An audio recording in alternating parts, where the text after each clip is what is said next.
aywa jotaay ji yéen a ngi koy dégg fan yi yëpp muy festival boobu nga xam ne festival féminin la ñu dalal Fatou Kiné Diouf mu nekk féministe membre du collectif Jama Fatou Kiné maa ngi lay nuyu. maa ngi lay fay. aywa Cheikh Tidiane ñëwal bokk ci waxtaan bi je pense que su ma juumulee tey la xew-xew boobu. tey la festival bi war a commencé Fatou Kiné comme ni ko Fatou waxee ñu ngi lay nuyu di la dalal tey jii ngeen war a amal. Festival jotaay festival ci wàllu féminisme si je ne me trompe pas mooy guleen ñu koy dégg fii ci Sénégal mais déjà lan moo tax ngeen yaakaar ne que égalité homme-femme dafa fës ci Sénégal ba ngeen koy organiser festival. Égalité problème égalité fësul Sénégal gënul fës Sénégal yeneen dëkk fépp la fës te li tax ñu koy def dafa mel ni loo xam ne ay jigéen yu bëri ñu ngi koy dund ci àddina bi yëpp. te dafa war ñu war ko créer ay espace yoo xam ne dinañ ci mën a waxtaan te dinañ mën a continuer naka tuddati. mën nga wax français si tu veux français wolof c'est pas grave. Ouais. Donc voilà. Et pouvoir continuer à défendre les causes nga xam ne ay féministes yu bëri ñu koy défendre depuis des années. Déjà yéen lan ngeen jàpp par exemple ci ay sujets yoo xam ne war nañ ko mën a waxtaanee ci festival boobu la. Sujets yi bëri nañ torop dañoo essayer sélectionner yi nga xam ne instant yi ñu ñooy yi nga xam ne dañu xalaat ne ñoo gën a important ci Sénégal. loolu lay spécificité festival yi ñuy organiser ça mën na commencer ci affaire violence basée sur les genres nga xam ne mën na am kii ay problème mu siif lay doon ay affaire problème mu violence mentale tamit am na ay sujets yu bëri yoo xam ne ñoo xam ne c'est lié avec les violences basées sur le genre mais dinañ waxtaan tamit ci code parental bi nga xam ne am na des révisions ñoo xam ne elles sont extrêmement importantes ñoo xam ne war nañ ko defaat sur la manière dont les femmes n'ont pas les mêmes droits par rapport à leurs enfants. Par exemple dinañ waxtaan tamit ci sexualité positive ci ay ruq yu ndaw yoo xam ne dañ koy créer yoo xam ne ay nit suñu bëggee ñëw di poser ay questions dinañ mën a dem toog ak kenn poser waxtaan ak ñoom. Festival bi nag ni ko woowee festival c'est parce que dañ bëgg ni ci mën a ñëw tamit béggee rencontrer wu déglu musique seetaan ay film donc loolu yëpp tamit ñu ngi koy créer ci festival bi pour que mu mën a nekk espace de discussion sur les questions féministes mais que tamit suñu toogee tamit mën a gis artistes ñi nga xam ne ñu féminines ñi nga xam ne ñu ngi créer depuis des années. Voilà mais suñu dellusee ci thème yi ngi fi cité par exemple violence yi nga xam ne ñu ngi koy nemmeeku sur le genre yéen tey ci Sénégal naka fan ngeen ko natt fu mu yegg est-ce que problème bi kawe na yegg na foo xam ne que jar na ñu toog waxtaan suñu biir ndax balaa muy ëpp loxo. waaw kawe na trop le problème bi mooy que ci wàllu mesurer violence yooyu. ba léegi mënuñu am ay statistiques. yu net yoo xam ne ça couvre la majorité du pays nit yi ñu ngi koy def am na ay études yoo xam ne ñu ngi koy def ba ñu koy continuer ko def mais mënuñu toog ne la instant yi voilà les chiffres les plus probants sur l'entièreté du pays. du territoire. Par contre li ñu xam mooy soo demee kër bu nekk wala soo demee ci groupe bu xarit bu nekk di nga dégg benn histoire de violence. te loolu ça veut dire que quand même bëri na te ci li ñuy wax tamit c'est que violence boobu du ci biti rek nga koy fekk da nga koy fekk sa biir kër parfois ay parents ñoo koy def parfois ay xaritu parents ñoo koy def parfois sa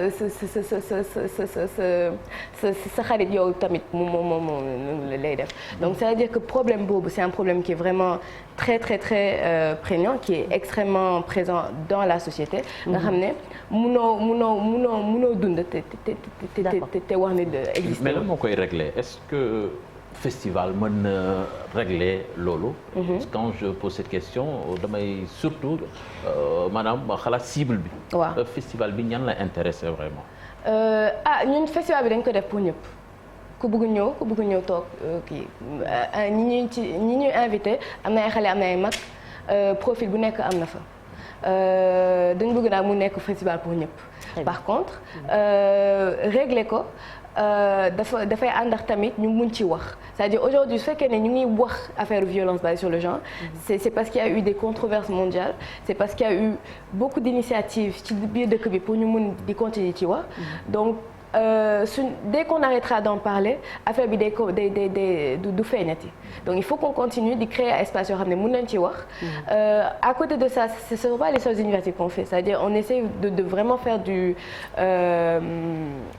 des discussions de créer des discussions d'aller vers les gens de la sensibilisation exactement lu mot boobu laa ne dañ de sensibilisation ñu ngi koy def ci consentement continuer di essayer éduquer mag ak xale yi ci li war a def ba ñu arrêter violence basée sur les genres. Par contre festival yi daf ci bokk. Fatou Kiné maa ngi gis ne dina am ay waxtaan mooy discussion les panels ateliers interactifs projection de films et cetera lan mooy différence d'un panel à une discussion est-ce que ce sont les mêmes thèmes est-ce que même intervenants yi ñoo fay nekk naka ngeen fas yéene organiser wu ba mën a jàllale seen message surtout ci côté sensibilisation jëm ci les violences basées sur le genre ak yeneen injustices yoo xam ne jigéen ñi ñu ngi koy dund fii Sénégal. waaw merci beaucoup léegi différence bi entre panel ak yenn waxtaan yi mooy ni ñu ko defee bokkul panel da ngay ñëw ay spécialistes ñëw c'est-à-dire suñu defee panel par exemple sur le code pénal ay spécialistes AGS ñooy ñëw toog essayer wax ci ak yow lan mooy say droit ak naka la nga mën a aar sa bopp en attendant que droit yi changé par exemple léegi waxtaan yi ñuy def dañ ko réfléchir pour mu nekk ay espace yu gën a ndaw yoo xam ne xëy na dina am koo xam ne mooy déplacer parole bi mais ku nekk mun na wax ku nekk mun na laajte question ku nekk mun na joxe moom tamit avis et c'est important tamit que ku nekk xam ne moom tamit am na ci wàll c'est-à-dire combat bi du ñi jug ne man féministe la ñëpp ñoo ci war a bokk. voilà Ibou Diouf. waaw justement ñu ñëwaat ci idée boobu sax soxna Fatou gis nañ ne am na festival bu am solo bu ñuy amal ca France Ouitou donc souvent bu ñu xewlee dañ koy gis ci médias yi donc mais li ci ëpp bu ñuy wax dañuy wax ci violence faite aux femmes par exemple mais yéen est-ce que au-delà de cette problématique yéen a ngi sóoraale yeneen parce que gis nañ ne soxna yi problème emploi sous-emploi bi affecté na leen boo demee dans la zone rurale également partage des terres ñoom dañ leen di xaw a beddi scolarité bi voilà justement Marcel est-ce que paramètres yooyu yéen a ngi koy jël en considération ci seen combat yi ngeen suuf waaw bien sûr bon su fekkee ne da ngay laajte par rapport au festival spécifiquement sujet yooyu yëpp ñu ngi ciy wax c'est-à-dire que ce soit li ñuy wax tamit ci code pénal bi nga xam ne c'est loolu c'est vraiment benn réalité boo xam ne ñëpp ñu ngi koy dund mais que ce soit l'accès à l'emploi li ngay wax tamit ci naka la tuddati différence entre niveau rural bi ak niveau des villes c'est quelque chose aussi c'est des inégalités sociales qui sont là nga xam ne dinañ ci waxtaan tamit sujet yu large ñu ngi ci biir parce que nit yi ñu invité nga xam ne dañuy liggéey en tant que féministe ou en tant que défenseuse des droits des femmes ci différents sujets invité nañ leen ça va faire qu'on va quand même créer différentes discussions yoo xam ne dinañ toucher ay jigéen ñu bari ci Sénégal. Est-ce qu'il y a une ouverture parce que quand vous dites féministe du coup ça pense au genre quoi góor ñi dañ leen di exclure est-ce que am na activité yoo xamante ne di ngeen ci soxla seen càmmiñ yi ngir ñu dugal ci seen i xalaat.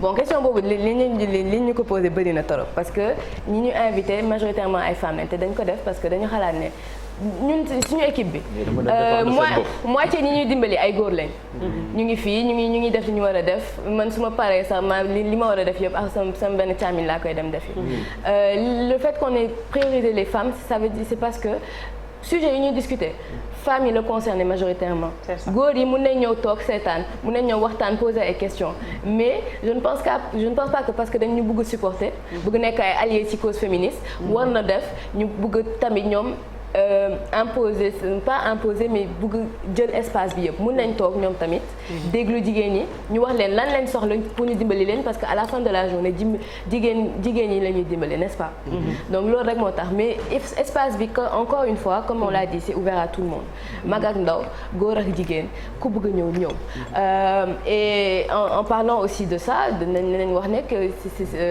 c'est pas seulement des questions de travail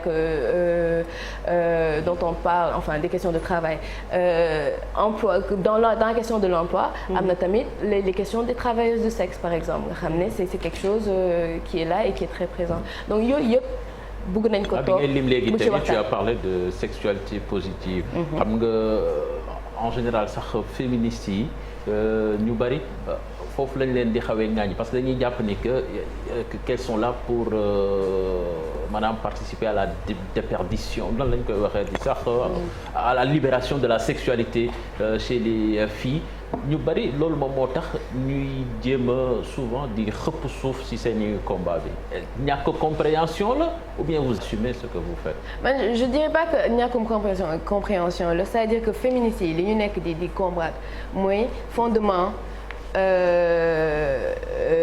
de discrimination qui sont basées sur une société patriarcale yoo xam ne suñ ko commencé combattre. J'étais dirigé par les hommes, c'est ça. Patriarcal laay wax daal patriarcal c'est porté par les hommes et par les femmes. Donc c'est les fondements du patriarcat qu'on essaie de combattre donc lu ñu mën a teg ci ay arguments pour wàccee ñu dañ ko def. Donc argument yi franchement instant yi nii dañu sonn dañ koy teg à côté avancé ak li ñu war a def donc ça veut dire aussi que quand on parle de sexualité positive c'est quelque chose de très concret de consentement xam ne soo bëggee def dara ak kenn mu ne la déet nga arrêté c'est important loolu dañ ko dafa bokk ci sexualité positive dafa nekk loo xam ne dañ ko war a jàngal xale yu jigéen ñi xale yu góor yi mag yu jigéen ñi mag yu góor yi quand il s'agit aussi de éducation sexuelle c'est-à-dire xam naka ngay protéger wu. sa yaram loolu waaw sa yaram loolu c'est extrêmement important parce que instant yi nga bëgg ko nga bañ ko adolescents yi dañu am ay pratiques sexuelles donc adolescents yi dafa bokk ci tamit enseigner leen lan mooy sexualité.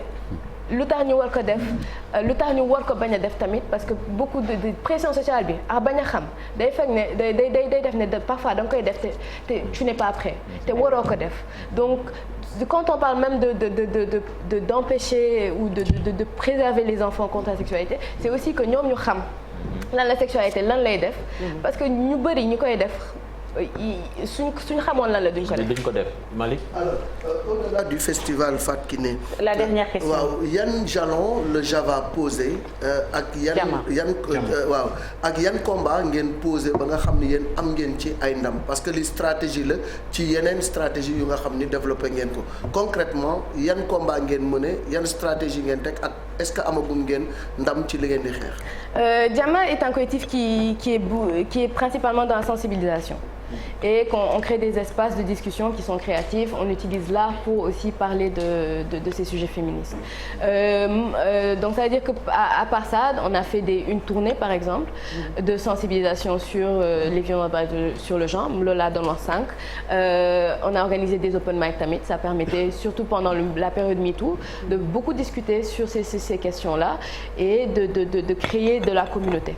À côté de ça, les membres du collectif nga xam ne ñun bokkuñu ci Jama rek bokk nañ ci yeneen affaire am nañ yeneen pratique am na ñoo xam ne elles travaillent dans des organisations am na ñoo xam ne ci recherche lañ nekk am na ñoo xam ne dañu nekk ci yeneen collectif féministe di essayer donc c'est aussi penser comment est-ce que ñun suñu action du ñun rek c'est aussi organisation yi ñuy def li ñuy liggéeyal c'est aussi yeneen féministes yi ñuy liggéeyal c'est plus grand que nous.